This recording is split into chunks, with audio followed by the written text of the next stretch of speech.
Hi, so here we go with number 10. 25 is 5 squared. The 3 as the index makes it 5 to the 2/3. 125 is 5 to the 3rd power, and then the square root gives it 5 to the 3/2. So we are then going to take these and we are going to add them because the base is the same. So 2/3 is 4/6, and 3/2 is 9/6. So we get 13/6. Now, we are currently in exponential form, but we're going to go back to radical form. So we have the 6th root of 5 to the 13th.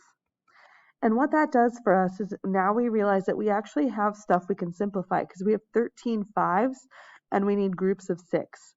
So we have 2 5s we can pull out. So 5 squared is 25. And we have 1 5 left behind. So we get 25 and then the 6th root of 5.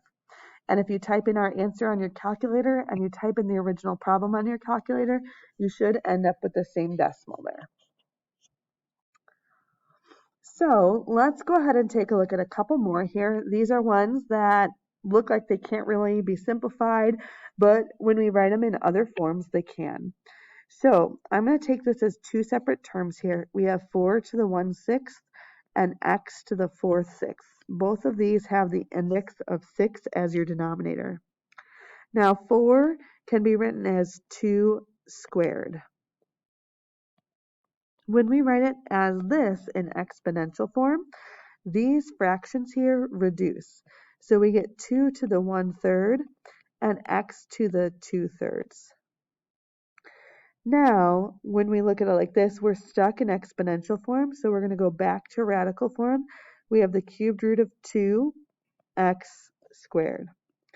Now, what's happening here is this is the reduced form of our original one. It's kind of like saying 4/6 is 2/3. They're equivalent, but 2/3 is the reduced answer. So we were able to reduce our answer here based off of our rational exponents.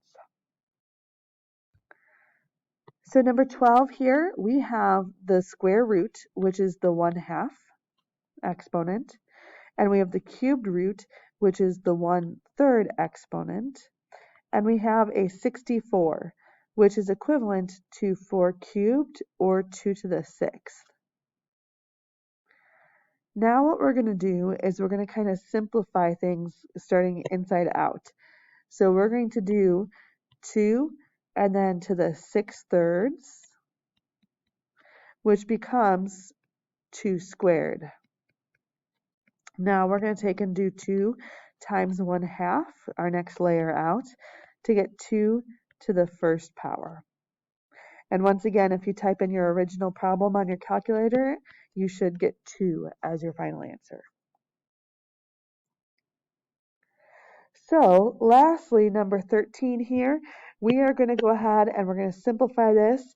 We can do many different forms. I'm actually going to stay in exponential form, but if you'd rather, you can turn this into square root or radical form to see what's happening. We are breaking our rules. We can't have a square root in the denominator, so we're going to rationalize our denominator.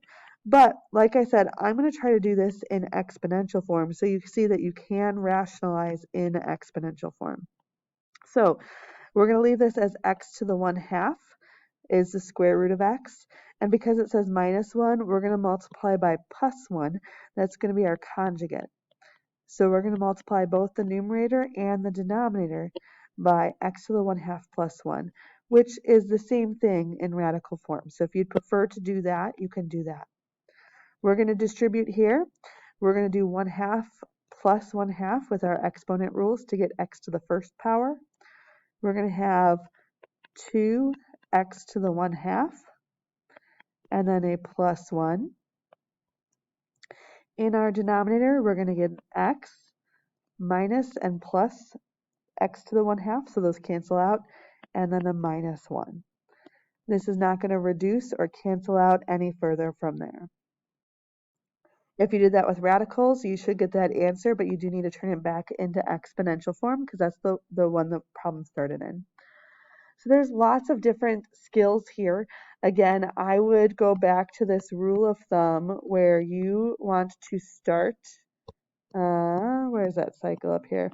In whatever form, ask yourself, can you simplify? If not, change forms and simplify in that form. Try changing forms again.